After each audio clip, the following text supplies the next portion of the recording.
안녕하세요. 나누는 교회 함석진 목사입니다. 오늘은 시편 14편입니다. 시편 14편은 시편 53편과 동일한 시로 쌍둥이 시편이라고 불립니다. 예언서의 맥락과 유사해서 예언시로 구분되는 시이기도 합니다.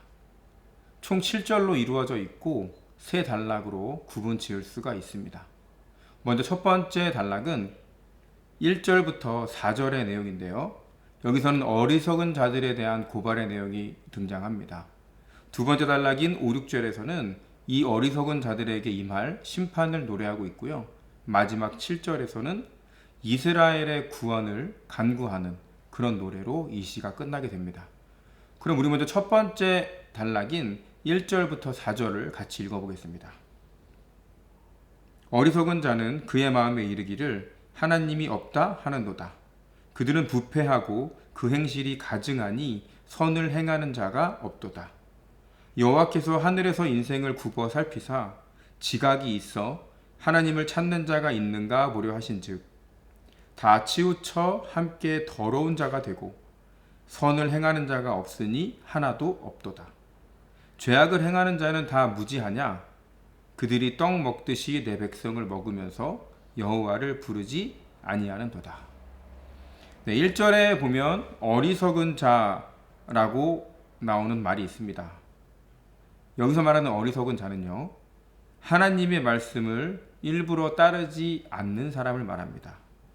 그리고 그들은 하나님의 존재는 인정하지만 하나님께서 이 세상에는 간섭하지 않으시고 이 세상에 대해서는 활동하지 않는다라고 생각하는 그런 사람들입니다.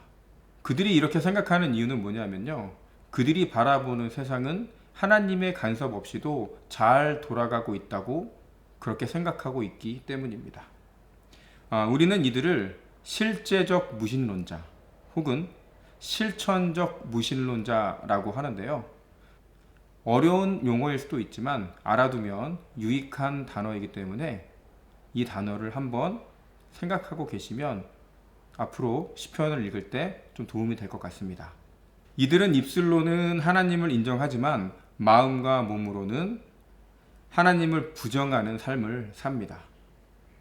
이들은 때로는 신앙 공동체에 속해 있기도 하지만 하나님이 계시지 않는 것처럼 인생을 삽니다.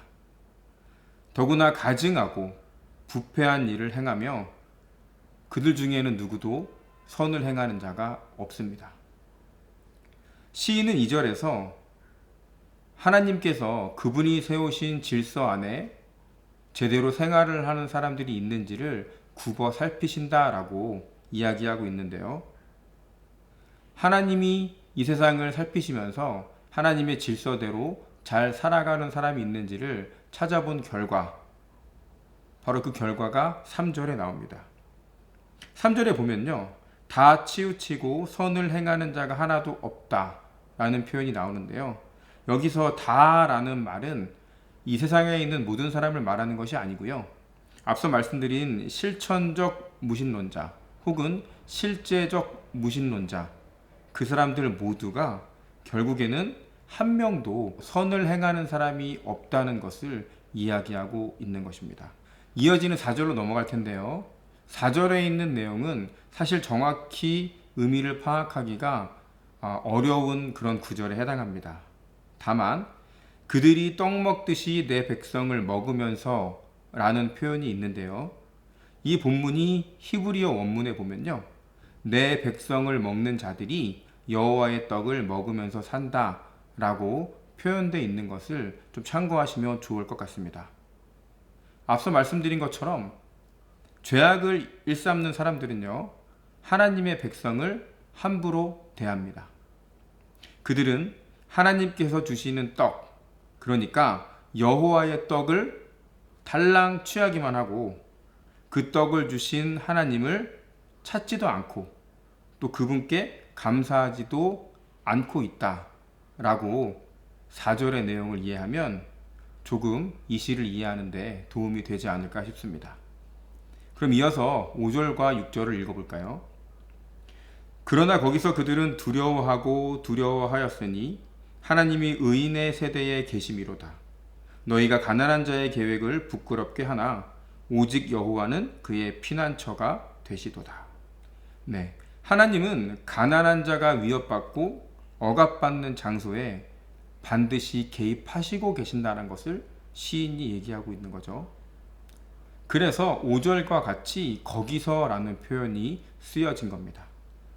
6절을 계속 보면요, 가난한 자는 한동안은 좌절을 맛볼 수는 있지만 하나님께서 가난한 자들의 피난처가 되어주시기 때문에 그 억울함이 곧 해결될 거다라는 말로 6절이 끝나고 있습니다. 그러면 이어지는 7절을 보겠습니다. 이스라엘의 구원이 시온에서 나오기를 원하도다. 여호와께서 그의 백성을 포로된 곳에서 돌이키실 때에 야곱이 즐거워하고 이스라엘이 기뻐하리로다. 네, 7절에서는요, 하나님께서 이 땅에 개입하셔서 이스라엘의 운명이 바뀔 것을 기도하는 내용으로 이 시가 끝나게 됩니다. 하나님은 그의 백성을 포로된 곳에서 돌이키실 것이다라는 그런 내용으로 7절이 끝나는 것을 우리가 알 수 있습니다. 오늘은 시편 14편에 있는 내용을 같이 읽어봤습니다. 오늘 성경은 우리에게 짧지만 분명한 메시지를 전달하고 있습니다.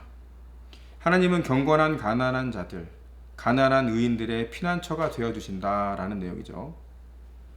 따지고 보면 억울하게 생각될 때도 많습니다. 하나님 안 믿고 하나님 없는 것처럼 사는 사람들이 더 잘 먹고 잘 살아 보이는 경우가 많거든요.